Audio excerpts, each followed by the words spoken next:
right away I'm seeing a lot of embellishment with this collection. Yeah. Run with that one, Jack.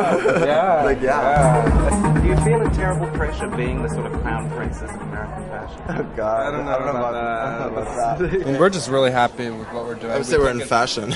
we're in fashion. I mean, we think it's relevant. We think it's how women should be dressing. So if that means anything. This season, most of the embellishment we're inspired by two major artists, the Twombly and the Rothko. Twombly's scribble looks awfully good as a design on a dress, doesn't it? Mohair and felt. We're just kind of the idea of like this kind of scratchy, very naive kind of drawings. And like that's where Cy Twombly came in. He's like the perfect combination of something that seems really naive, but at the same time super sophisticated. Yeah, the idea of there being order in that chaos. Exactly.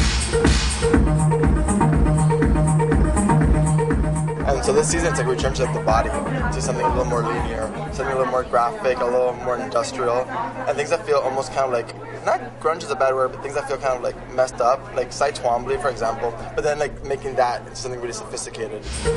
Bike jacket, right? Classic pieces, like kind of classic pieces, reimagined as couture pieces. Yeah, reimagined in these more couture silhouettes. So like a trapeze kind of peacoat and a pencil skirt, kind of that. Because we're always really influenced by silhouette. Very sexy. Yeah, it is sexy. So you would say it's romantic without...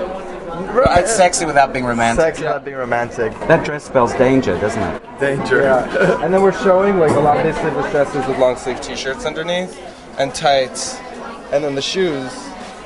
Must see the shoes. Yeah, the shoes are actually, it was the first, we used to have a shoe designer, and this is the first season that Lazaro and I started designing the shoes ourselves. A lot of designers your age, or even older than you, seem to me to be playing it very, very safe. It's very chic, but it's quite prim. And you're really not scared to push the boat out. And I mean, your woman is a pretty tough customer. We're definitely interested in like just switching it up every season. We have so many ideas and there's so many different things we want to try. Like, we don't want to pigeonhole ourselves to be like these romantic designers or these like really sexy designers, you know? Or these really young designers. Sexy in a way that a woman wants to look sexy. It's not sexy in an aggressive way. I mean, they are aggressive clothes, but there's just a softness. I think the attention to detail is so strong that it just kind of, what's the word I'm looking for, invalidates them. Because you would expect to see fashion like that in Paris. So it's remarkable that there's that talent coming out of America. I mean, everyone just kind of went, there was a gasp of hooray. I sat there in the front row going, my favorite Cy Twombly painting just came to life.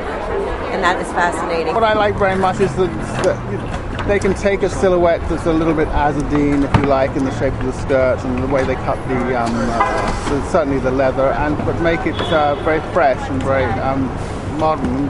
I mean, I can see great girls wearing those great clothes. I thought this was by far the best collection that they've done since they started, which is again a very short time. And I love the Jackson Pollock and the Mark Rothko references and a little bit of Azadine and sexiness in the 80s, but everything again was covered. I mean, it wasn't in your face. I think they're really two young designers to watch.